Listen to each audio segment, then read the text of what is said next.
Bonjour à tous et bienvenue sur le Best of de France 24, l'émission qui vous livre les meilleurs reportages de la semaine tournés aux quatre coins du monde. Dans cette édition, nous découvrirons le khat, un stupéfiant longtemps toléré au Royaume-Uni, mais qui pourrait bientôt devenir illégal. Une mauvaise nouvelle pour les producteurs qui cultivent le khat au Kenya.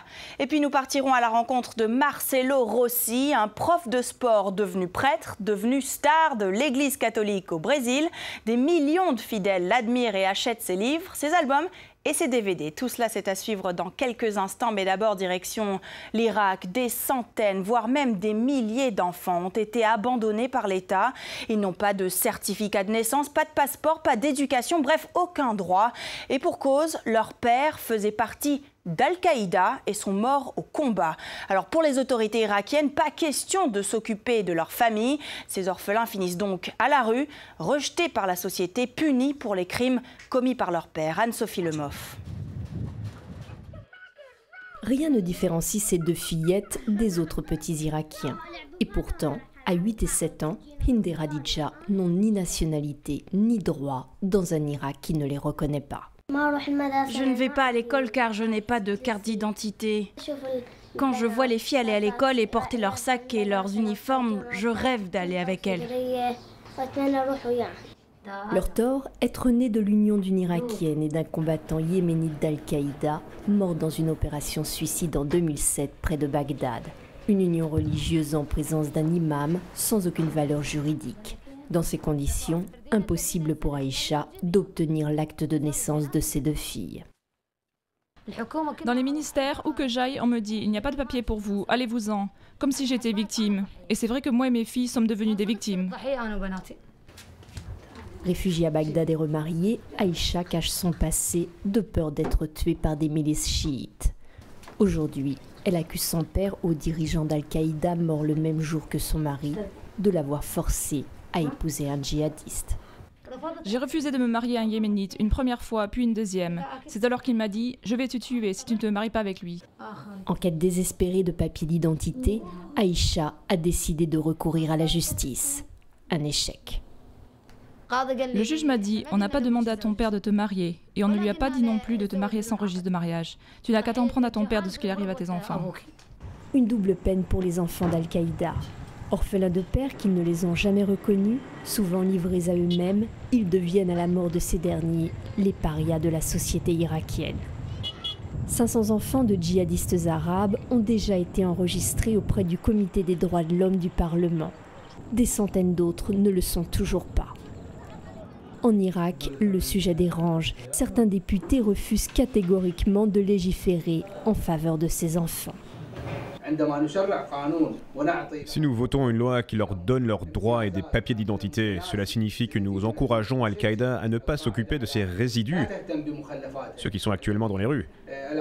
Ils viennent et ils se marient 1 heure ou 2, un mois ou une journée, et après ils trouvent quelqu'un qui s'occupe de leur enfant, qui éduque leur enfant, qui prend soin de leur enfant. Hicham Al-Darbi, qui depuis 10 ans accueille dans son orphelinat de Bagdad des garçonnettes abandonnées, demande à ce que les enfants d'Al-Qaïda soient sérieusement pris en charge pour qu'ils ne deviennent pas à leur tour des terroristes. Ces enfants d'Al-Qaïda ont besoin de traitements particuliers.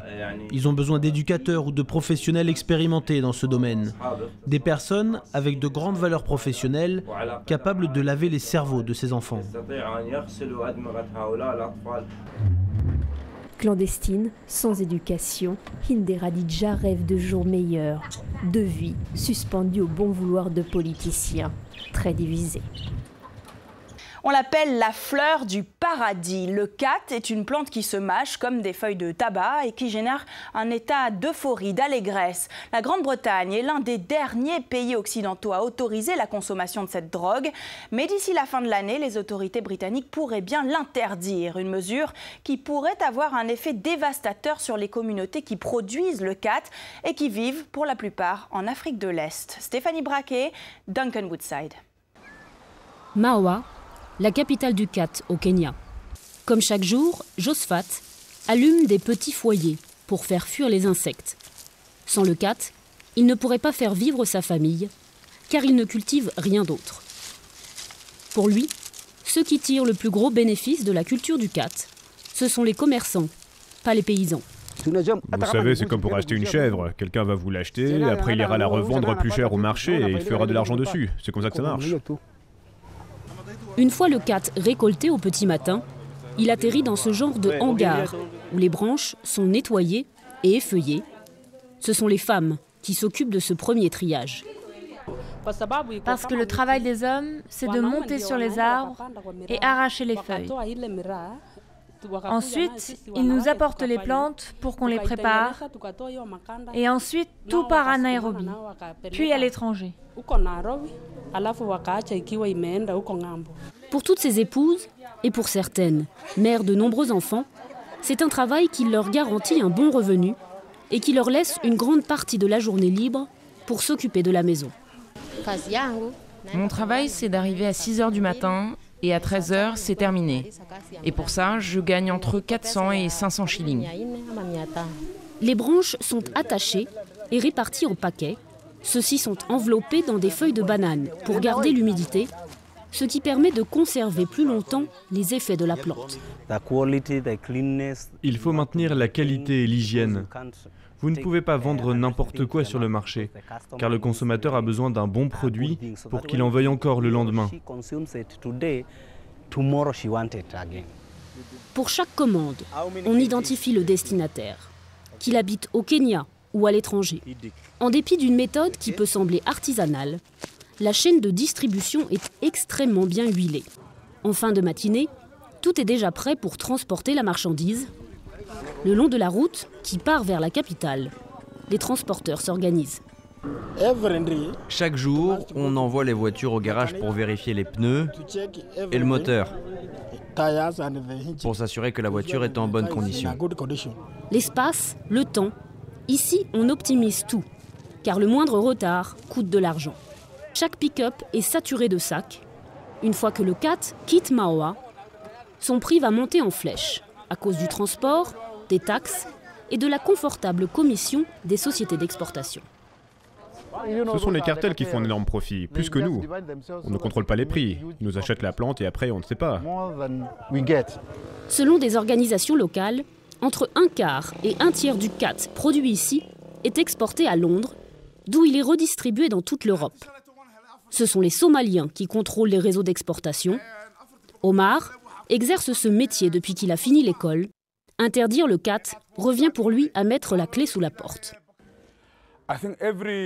Si c'est interdit, tout produit déclaré illégal atterrit forcément au marché noir. Ce qu'on essaie de combattre, le blanchiment d'argent, les organisations terroristes, le trafic de drogue, tout cela ne va faire qu'augmenter.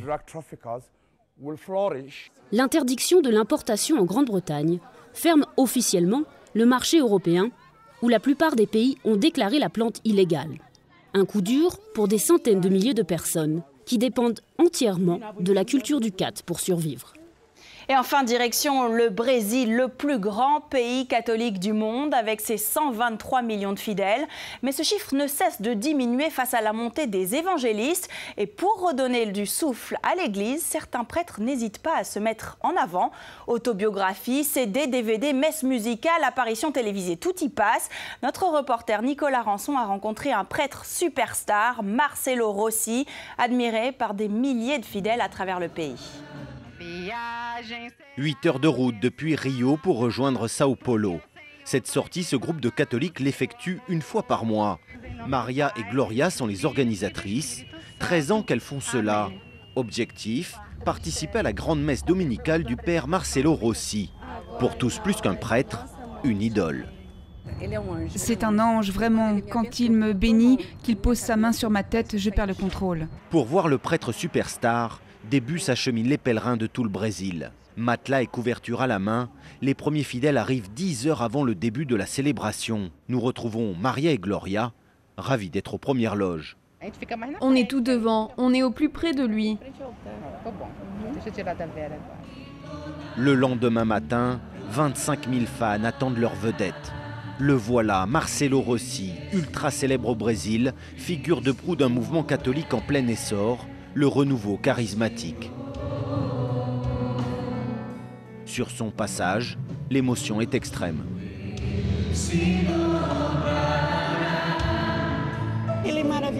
Il est merveilleux, il nous guérit, il nous fait vivre. C'est formidable, il n'en a pas de comme lui. Une attitude de rockstar, des chansons omniprésentes et même des chorégraphies que les fidèles apprennent sur Internet. C'est la recette du succès pour cet ancien prof de sport de 46 ans. Comme tous les mois, Gloria recharge ses batteries. Personne ne transmet les choses comme lui nous les transmet. Vous sentez la force qu'il a et qu'il donne à tous ces gens? Marcelo Rossi sait aussi être proche des gens. Dans ses homélies, il leur parle de choses simples, du quotidien. Quelqu'un a déjà été victime d'une agression? Est-ce que quelqu'un a déjà été cambriolé? Le prêtre est un phénomène médiatique et commercial. Son sanctuaire de 100 000 personnes, il l'a construit grâce à des ventes records. 8 millions de livres, 12 millions de CD. C'est celui-là le meilleur, je les connais tous. Au Brésil, son best-seller Agapé, c'est plus vendu que le Da Vinci Code aux États-Unis. Et ça vient de sortir, le dernier DVD et le CD. Clou du spectacle, la bénédiction de la foule avec des seaux d'eau bénite. Petits et grands sont aux anges.